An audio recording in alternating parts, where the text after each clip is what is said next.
Hey guys, welcome back to another clip of Schach-manuel-lernen. Today with the last round at the Burgdorf tournament, and I had the white pieces and I played against the guy with 1800 rating. So I had a Scandinavian opening. It's like when you have e4 and d5, then knight c3, like this is well-known theory. Here you play normally d4 for, attacking center, but I decided to play a new variation and I hoped that it will come to the board. So knight f3, knight f6, bishop e2. It looks a bit passive, but it has some tricks, like we will see in a couple of seconds why. Bishop g4, and now the main move that I prepared, b4.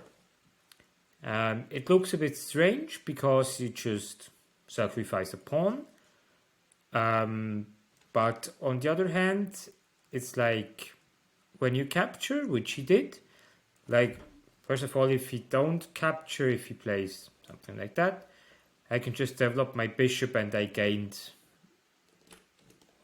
a bit space, you know. And if you capture, you have to know it a bit, otherwise there will be some tactical problems for the black pieces. So I played rook b1, he has to move his queen, and now I can recapture the pawn on b7, which means material we're even, but now there are already a lot of threats, you know, like knight b5 with attacking queen and c7, and after c7 having this fork. As well, let's say if you play queen c6, I can just win the queen by pinning it. So it has already some tricky part to manage with black.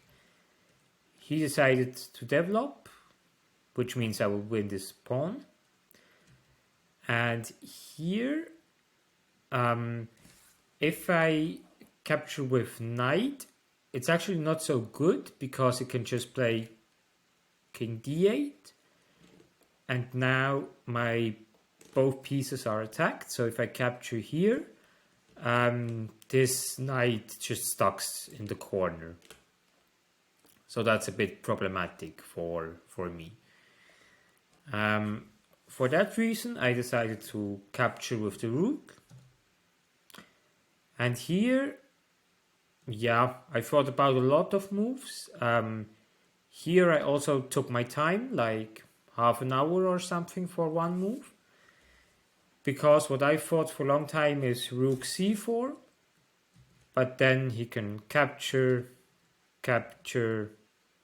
rook b8.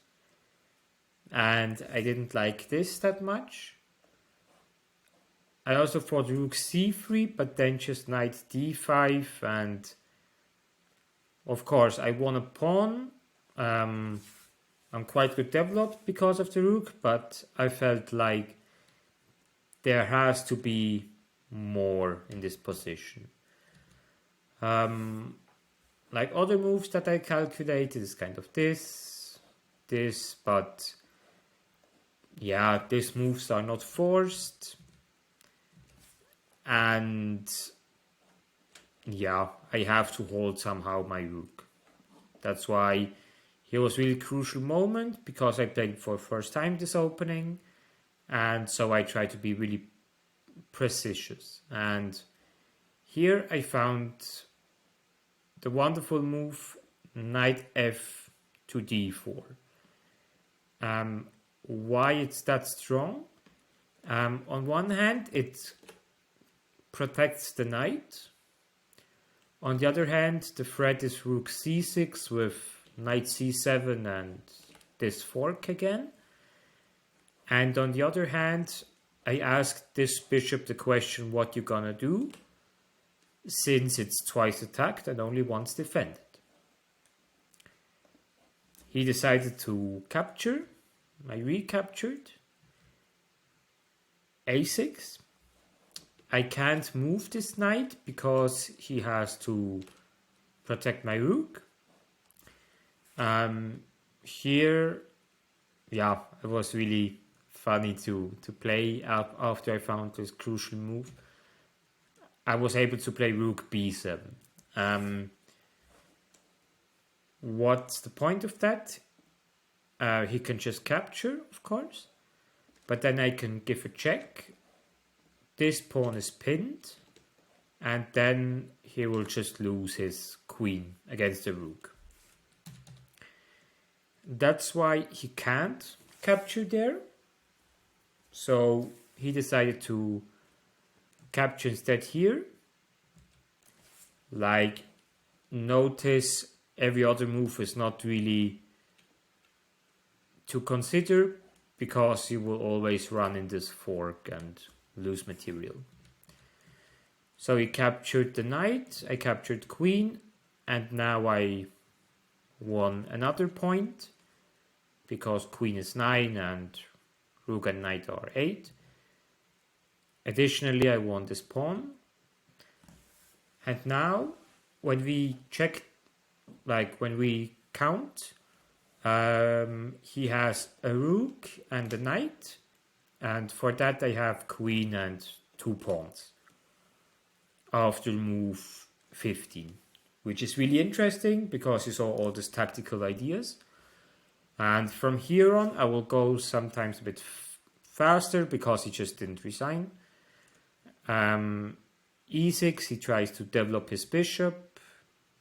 Rook e1, there's a threat of capture, capture, capture, and capture here.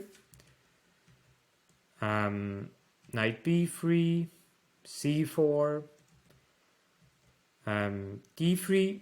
I just want to stabilize my position and develop this bishop. Short castle, bishop e3, and here he just missed actually that this here is twice attacked and only once defended. So capture, capture, capture, and now here the advantage is just too big, you know. I have still these 2 pawns and queen, but now only against the rook. So I will speed up here a bit. Rook b8, queen goes back,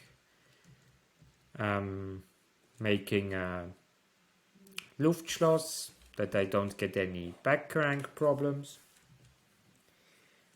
Rook a8, and now I will push my pawns. Yeah, here this pawn I voluntarily sacrifice because I just want to exchange material. And then, yeah, I just run with my pawns. a6, queen. There were some faster ways, but yeah, I knew it's just completely won. That's why I didn't want to invest too much time in calculating.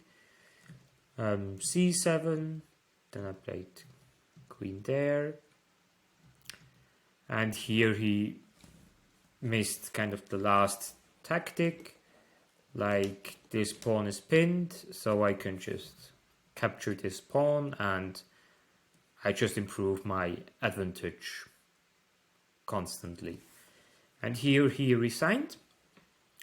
Yeah, it was a really wonderful game. Like, started with this side variation that I played for first time, b4, and then yeah, here I found this really important move and really strong move, knight fd4, because of the threats that I explained you. And yeah, that was at least a good ending for this tournament.